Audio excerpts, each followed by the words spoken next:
358장 우리 함께 찬송하시겠습니다. 주의 진리 위에 십자가 군기 358장입니다.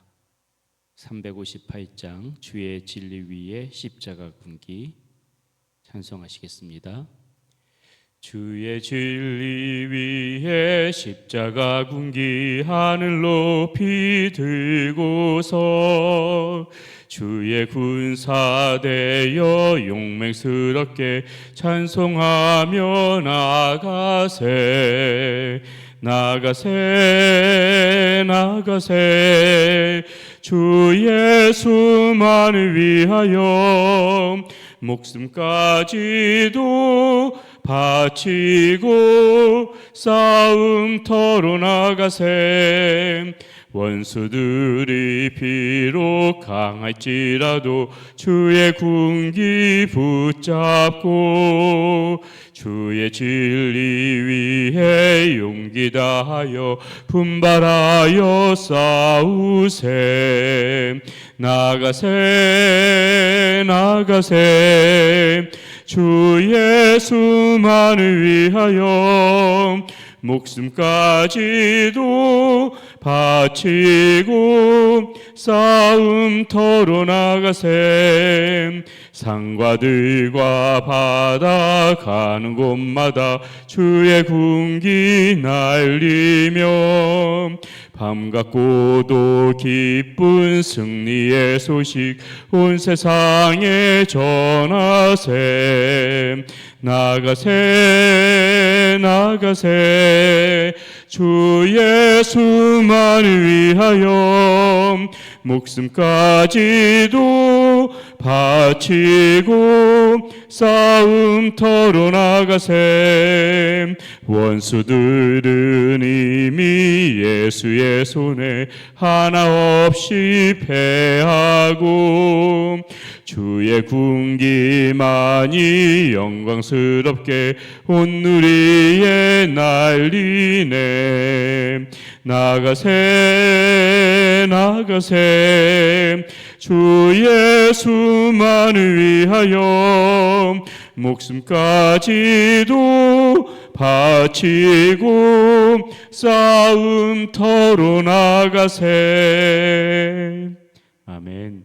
359장 우리 한 장 더 찬송하시겠습니다. 359장 천성을 향해 가는 성도들아 천성을 향해 가는 성도들아 앞길의 장애를 두려워 말라 성령이 너를 인도하시리니 왜 지체를 하고 있느냐 앞으로 천성을 향해 나가세 천성문만 바라고 나가세 모든 천사 너희를 영접하러 문 앞에 기다려 서 있네 너 가는 길을 누가 비웃거든 확실한 증거를 보여주어라 성령이 친히 감화하여 주사 그들도 참기를 찾으리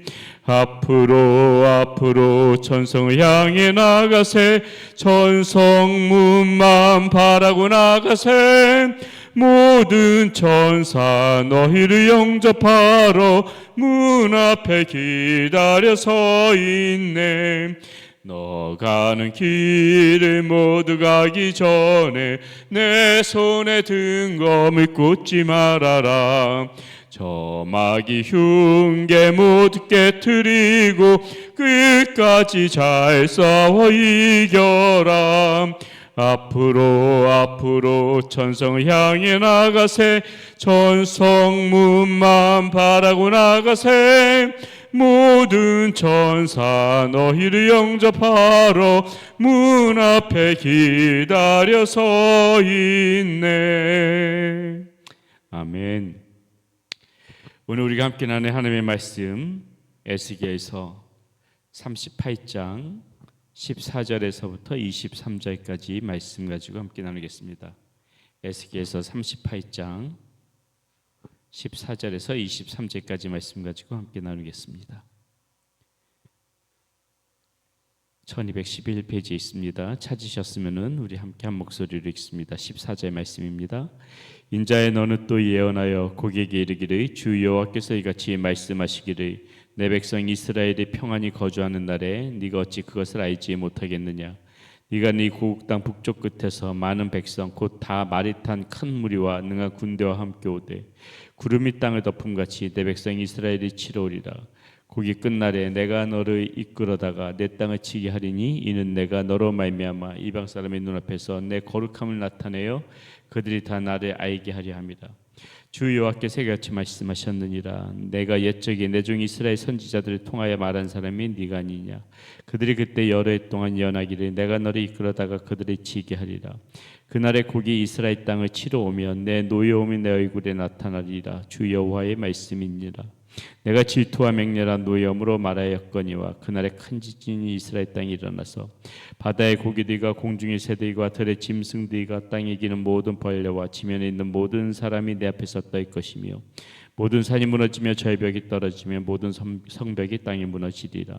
주 여호와의 말씀이니라. 내가 내 모든 산 중에서 그를 친 칼을 부르리니 각 사람이 칼로 그 형제를 칠 것이며 내가 또 전염병과 피로 그를 심판하며 쏟아지는 폭우와 큰 우박덩이와 불과 유황으로 그와 모든 무리와 그와 함께 있는 많은 백성에게 비를 내리듯 하리라. 이같이 내가 여러 나라의 눈에 내 위대함과 내 거룩함을 나타내어 나를 알게 하리니 내가 여호와인 줄을 그들이 알리라. 아멘. 에스겔서 38장 오늘 이 말씀 에스겔서 38장 말씀은 이제 세상 끝날에 이 마국의 왕 국가 그의 추종 세력들에 대한 추종 세력들이 대거 이스라엘을 침략하겠지만은 여호와께서 지진, 칼, 전염병, 불과 유황 그런 여러 가지 대재앙으로서 이 침략자들을 파멸시킬 것이다. 그것을 이렇게 지금 예언해 주는 말씀이죠.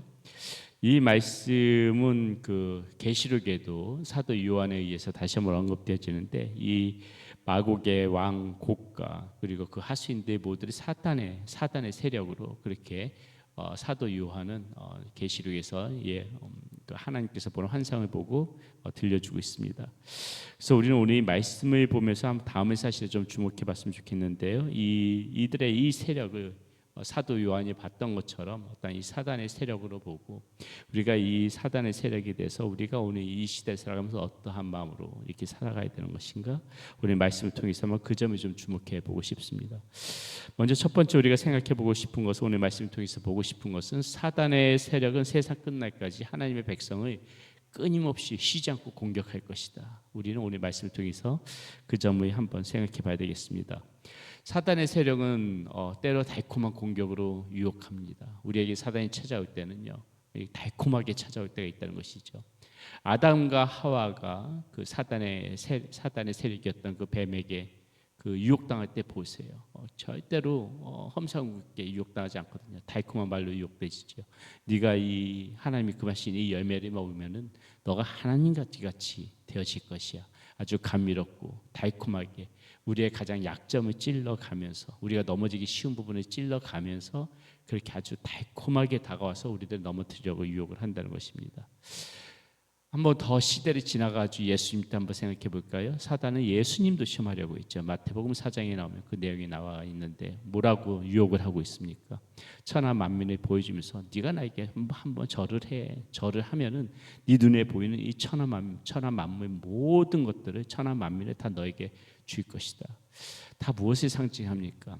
사단은요 이렇게 항상 이렇게 우리에게 달콤한 말로 넘어지기 쉬운 말로 이렇게 유혹할 때가 굉장히 많이 있다는 것을 우리는 이 오늘 말씀을 통해서도 한번 생각을 해봐야 되는 것입니다. 또 이렇게 달콤한 유혹만 있는 것이 아니라 때로는 고통으로 형언할 수 없는 고통으로도 분명히 유혹을 합니다. 욥이 시험을 당했듯이 우리가 욥 같은 경우에 사단의 이유를 알 수 없지만 욥은 이유를 알 수 없지만 엄청난 고통을 그렇게 주지 않습니까? 이런 유혹도 있어요. 달콤한 유혹도 있고 그리고 형언할 수 없는 고통으로 우리들을 넘어뜨리게 하는 유혹도 있고 이 다 사단이 쓰는 방법 중에서 다 쓰는 방법이라는 것입니다. 무엇을 알 수 있을까요? 무엇을 알 수 있어요? 이처럼 사탄의 공격은 여러 가지 그런 공격 양상은 다 다르지만은 과거로부터 그리고 오늘에 이르기까지, 그리고 또 마지막 날까지 사단이 계속할 수 있는 것은 무엇입니까? 모든 사람의 공격 대상이다. 수단과 방법을 가리지 않는다. 항상 사단은 우리들이 끝까지 놓지 않고 계속해서 우리를 넘어뜨리기 위해서 달콤하게, 때로는 힘들게, 어려움을 겪게 하면서 이런 식으로 계속해서 끊임없이 공격할 것이다. 우리는 그 말씀을 생각을 해야 되는 것입니다. 그래서 긴장감을 놓치면 안 되는 거예요. 우리가 신앙생활하면서 잠시도 틈을 보이지 말아야 되는 것이에요. 방심하면 자꾸 이런 식으로 사단이 깊숙이 들어와서 공격을 하기 때문에 우리는 신앙의 끈을 놓쳐서는 안 된다. 우리가 금요 성령 집회 때도 나눴지만 다윗이 왜 넘어졌습니까? 잠깐 방심했을 적에 그렇게 바세바와 간음하게 되고 우리아를 죽이게 되고, 다윗도 그렇게 넘어지는데, 잠깐 방심하는 틈에 그렇게 넘어지는데, 사단의 유혹에 넘어지는데 우리가 뭔 대수라고. 우리가 신앙의 끈을 바짝 조이고 틈을 보이지 않게끔 항상 신앙의 긴장감을 가지고 그렇게 신앙생활을 하는 거예요. 자, 두 번째 오늘 말씀을 통해서 또 보고 싶은 것은 무엇인가? 사단은 이렇게 공격을 하지만은, 우리를 넘어뜨리려고 공격을 하지만은, 그러나 우리가 감사한 것은, 안심할 것은 그래도 무엇인가? 나 혼자 싸우는 게 아니다. 하나님께서 항상 우리들을 보호하고 계신다. 하나님께서 싸워주신다. 우리들 대신해서 싸워주실 때가 훨씬 더 많다. 그 점을 알아야 된다는 것이죠. 세상 끝날의 마고의 왕 곡가, 오늘 말씀해 보니까 그 하수인들이 이스라엘이 침략하지만 오늘 말씀에 나타나는 것은 무엇입니까? 누가 싸워요? 이스라엘 백성들이 싸웁니까? 아니에요. 말씀에 보니까는 18절부터 22절까지 말씀이 쭉 그 말씀 아닙니까? 하나님이 나와서 싸우시더라고요. 하나님이 대신해서 싸우시더라고요. 18절 말씀 보세요. 어떻게 하시는가? 그날에 이렇게 시작되죠. 그날에 곡이 이스라엘 땅을 치러 오면 내 노여움이, 하나님의 노여움이, 하나님의 노여움이 내 얼굴에 나타나리라. 주 여호와의 말씀이니라.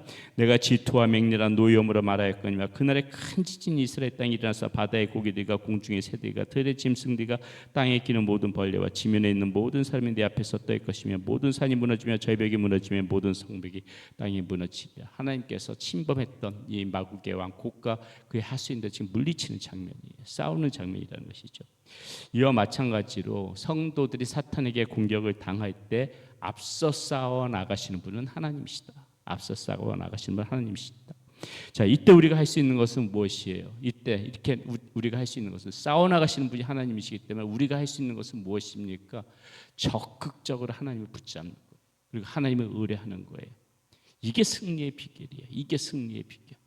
우리의 힘으로 싸워봤자 한계 부딪힐 때가 많이 있습니다. 그럴 바에야 차라리 하나님 앞에 바짝 무릎 꿇고, 물론 우리의 의지도 중요하긴 하지만은, 그러나 먼저 우선시 돼야 될 것은 하나님 앞에 무릎을 꿇고 하나님을 의뢰하고 하나님을 믿고 하나님을 더 찾을 때 거기에 승리의 비결이 있다는 것이죠.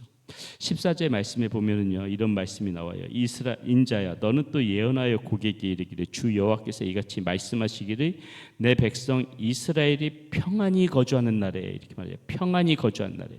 여기서 평안히의 히브리 원어가 바타흐라는 단어거든요. 바타흐라는 단어인데 뜻이 무엇이냐면 신뢰하다라는 뜻이에요. 신뢰하다. 그러니까 이 백성이, 너희 이스라엘 백성이 평안히 거주하는 날에, 이 말씀은 무슨 말이냐면은 너희가 나를 신뢰할 때에, 이 말이에요. 평안히 거주한다는, 그냥 평안히 거주한다는 말은 그냥 쉬고 아주 평안하게 쉰다는 이런 의미라기보다는, 여기서 이 단어의 원어의 뜻을 정확히 풀어보자면은 너희가 나를 신뢰하고 있을 때에, 그때 하나님께서 싸울 것이다.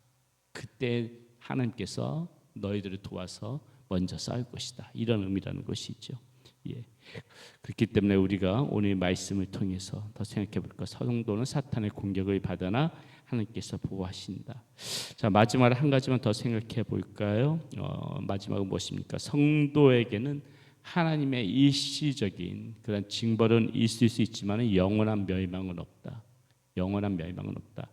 자, 우리가 계속해서 에스겔서를 통해서, 에스겔 선지자를 통해서 계속해서 말씀을 이 새벽에 보고 있지만은, 이스라엘 백성들에게 분명히 고난이 있었습니다. 바벨론에게 나라가 망하고, 바벨론이 쳐들어오고, 포로로 끌려가고, 다 왜 그런 거예요? 자신들 잘못을 했기 때문에, 죄를 졌기 때문에 징벌을 받는 거지요. 하나님 앞에 심판을 받는 거지요. 그런데 무엇입니까? 자, 이 말씀을 보면서 우리들도 때로는 잘못하면 얼마든지 징계받을 수 있습니다. 그게 하나님의 공의예요.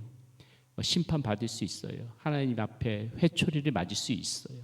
그러나 분명한 것은 무엇인가? 하나님께서 붙잡은 백성은요, 하나님께서 이렇게 택한 백성은 잘못했을 적에 징계도 받고 회초리도 맞을 수 있지만은 영원한 멸망은 없다. 이게 성경이 우리에게 들려주시는 말씀이에요. 하나님이 택한 백성에게 영원한 멸망은 없어요.